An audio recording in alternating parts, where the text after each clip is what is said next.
My husband didn't just disrespect me, he dismantled me slowly piece by piece, until I barely recognized the woman in the mirror. The breaking point came on a night that should have been ordinary. In front of our children, he called me a loser, a failure who contributed nothing. Their faces, the shock, the hurt cut deeper than his words. That was the moment something inside me snapped. Years of silence, sacrifice, and swallowed dreams rose like fire in my throat. He thought I was too broken to fight back. But the truth? That night was the beginning of his downfall, not mine.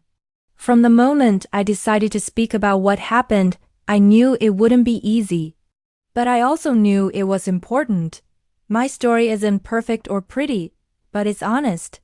And sometimes honesty is the only thing that can help someone else avoid the same pain. I'm finally healing now, slowly but surely.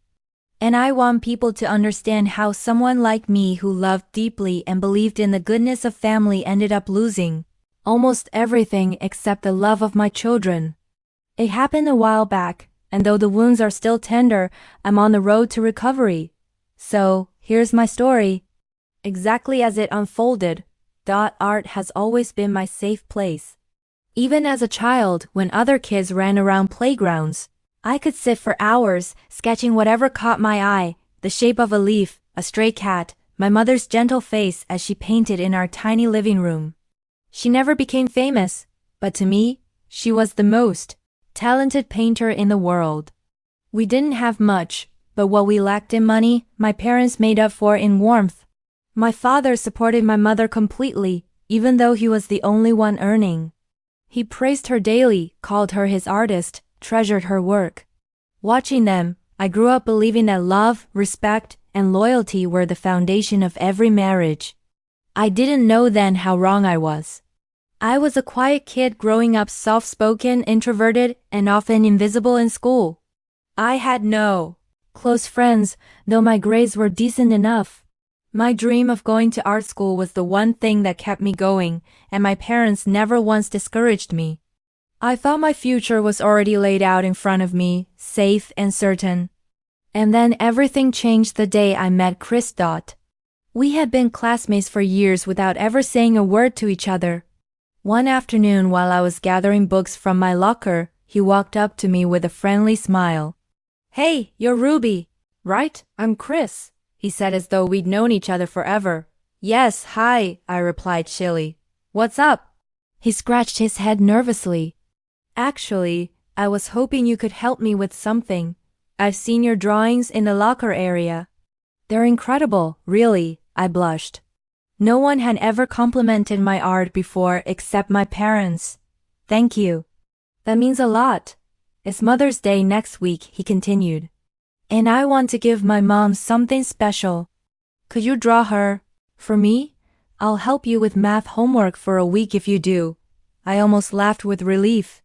I hated math with every part of my soul. "Is a deal," I said quickly.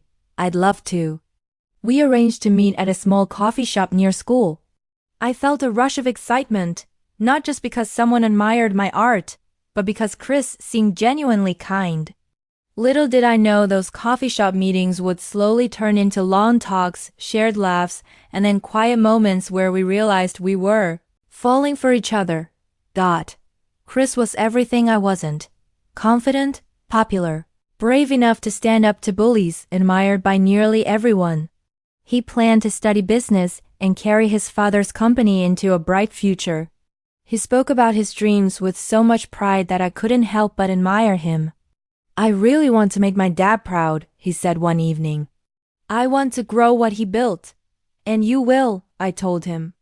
"You're smart and hardworking. You'll get into any college you want, and you'll become an amazing painter," he said gently. "I love how passionate you are about art." For the first time in my life I felt seen, truly seen. He came to my competitions, cheered loudly, bragged about my awards.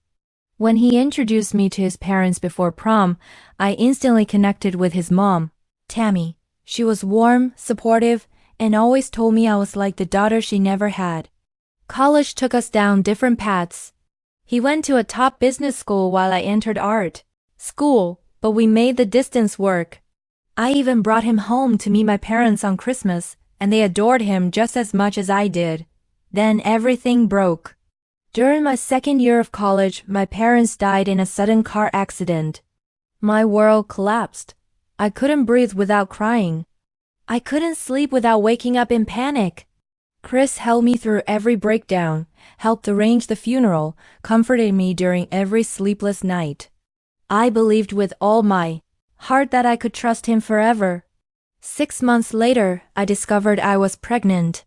The news hit me with a mix of joy and fear. I wanted the baby, but I was terrified. My parents were gone. My classes were intense. How would I manage? Tammy moved closer to help me take care of Daniel. She became a second mother to me. And slowly, with her help, I survived the emotional storm. But after my son was born, everything fell apart again. The delivery was traumatic. Recovery was slow and painful. My body was exhausted, my mind heavy with postpartum depression, and school became impossible.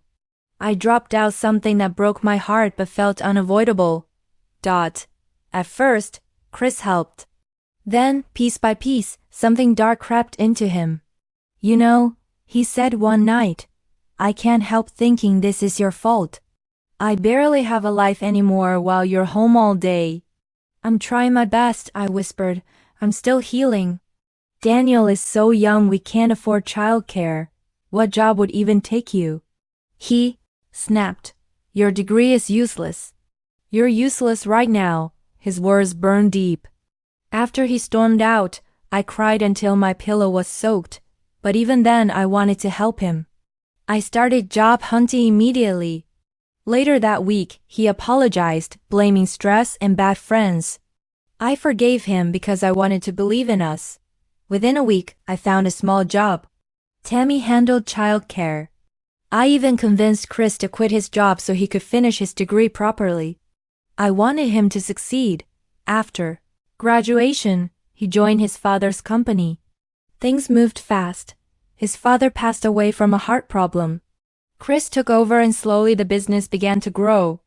Money started flowing in. Life stabilized.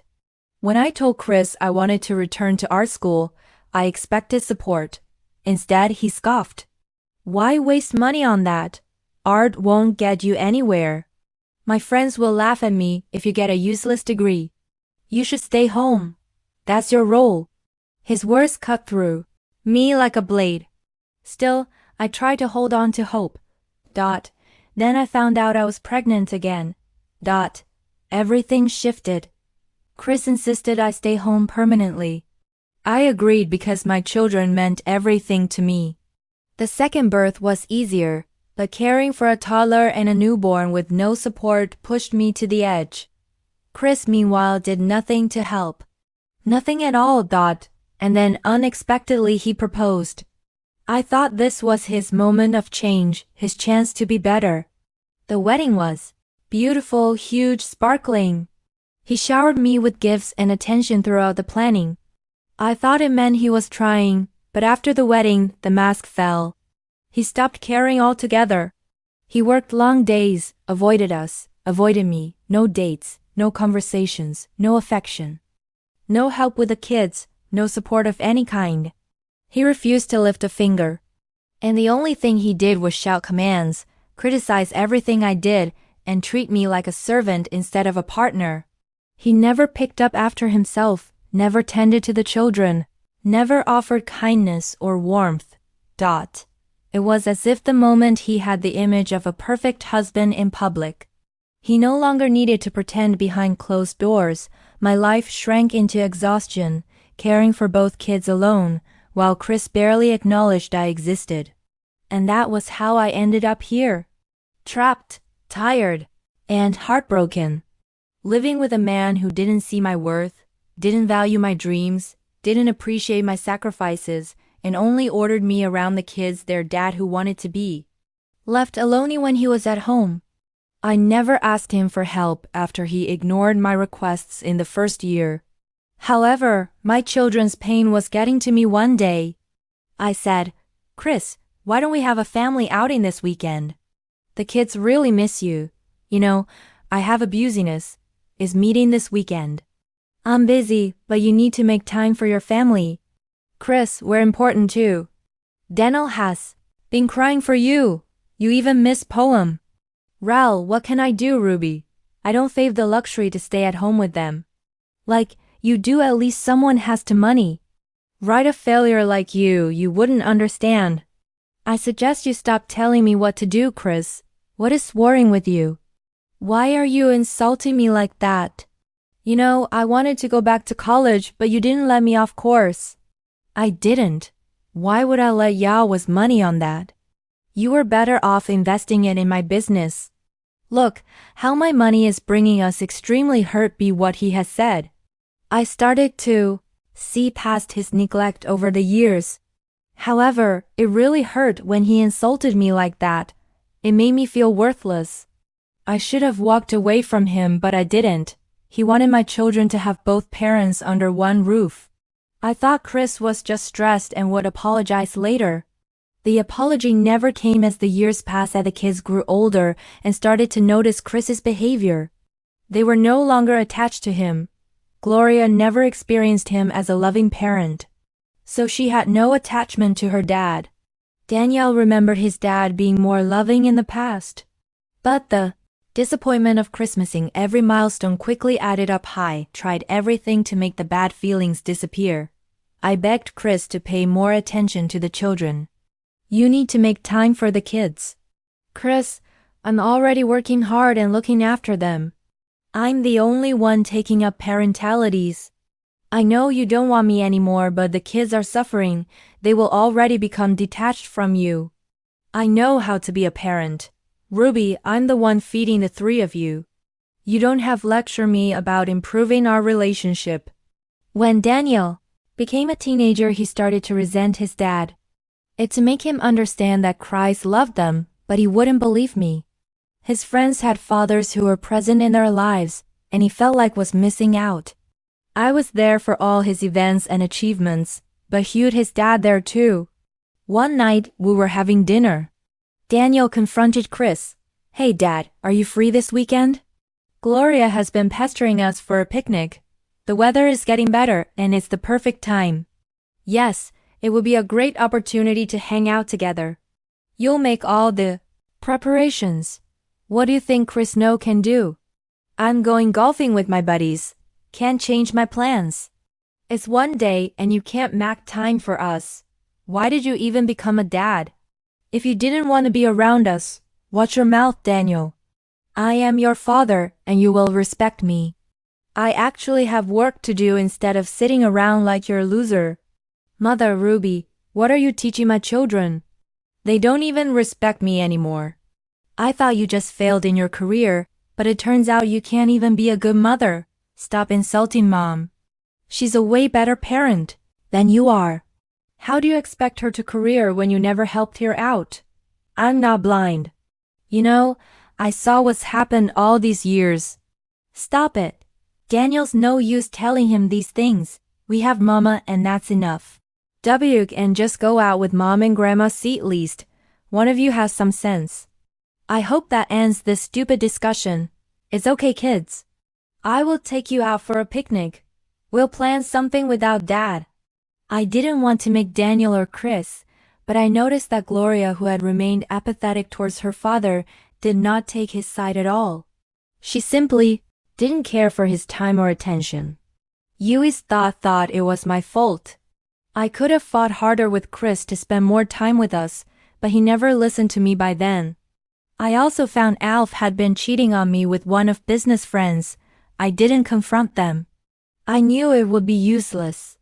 Daniel graduated high school and left at the first opportunity, joining a prestigious college to study software engineering. Gloria, however, was determined to follow in my footsteps. She was an even better risk than me and was adamant about joining our school. Daniel supported her, encouraging her to go for it. But I knew Chris would be furious when a conversation finally happened. It went like this: Gloria, you'll be graduating this year. Do you have a plan? I mean, what hair are you even good at? Don't talk to her like that. She's a good student, Chris. I'm going to art school, don't worry. I don't expect you to know what I am good at, Dad. I have Mom, Daniel, and my teachers for that art school. Ruby, you should fill my daughter's head with your nonsense again. Gloria, you should know better than to waste your life like your mother, do you? Want to be a failure like her mom failed only because she had a husband like you? Thankfully, I have all support and talent. I need to be successful. Don't talk to me like that. There is no way. I'm paying for the useless degree. Well, you don't have to. My teachers say I would get a good scholarship in no time. I don't care. I don't support me. It's nothing new. Down, guys. Chris, Gloria is real. I good at what she does. Even better. Then please try to be supportive this one time. Chris just kept shouting at me for spoiling his children again, calling me a failure in front of Gloria. After all these years of abuse, I had enough. I sent Gloria to her room before tearing into me. Husband, I told him that I was tired of him not appreciating me at all. I am tired of your verbal abuse, Chris. You have been a horrible husband. To me, the only reason I stayed was because of the children. If I had known you'd be such a bad father, I would have walked away sooner. Don't you dare call me a bad father. I'm the one putting food on the nothing without me. Money. I would have made something off myself if he didn't stop me. You can keep your money. Chris, I don't need it. I'm getting a divorce after Gloria graduate. Sigh. Done with you. You can't leave me.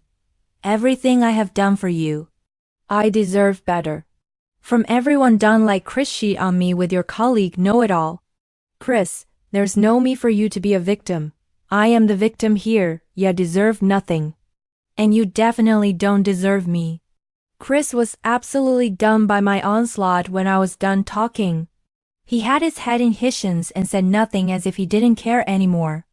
The next few days I started to prepare for my exit. I talked to Tammy, Daniel, and Gloria about my decision aloft. Then were supportive of me. I'm sorry. Did this to you, Ruby? I don't know where I went wrong with him. His father will be disappointed with him. I can't believe he did this to you. Tammy said, Tammy, it's not your fault. You have been anything but kind to me and my children. Chris is the only one responsible for his behavior. I shared Chris' divorce papers just after Gloria's graduation. Chris acted like he didn't see it coming, begging me to reconsider and promising would do better. He approached me and said, Ruby, please don't go through with divorce. Give me a chance. I know I messed up. I still love you a lot. Ruby, you want to get better? Even the kids hate men and leave me like this. You have Maddie or bad. Chris, and now you have to lean it. I stay for too long. I give yup plenty of chances. I can't do it. Any Morris marriage was over when you stopped putting in effort and cheated on me. I didn't love her, Ruby. She was just an escape from the stress. She doesn't mean anything to me. I'm sorry I wasn't supportive of you. I can change if you just have faith in me. I don't care anymore, Chris. You have taken away every last bit of dignity. I had it time to lead you for good. I deserve better than you. Keep reading. What happened next flipped the power dynamic he thought he controlled.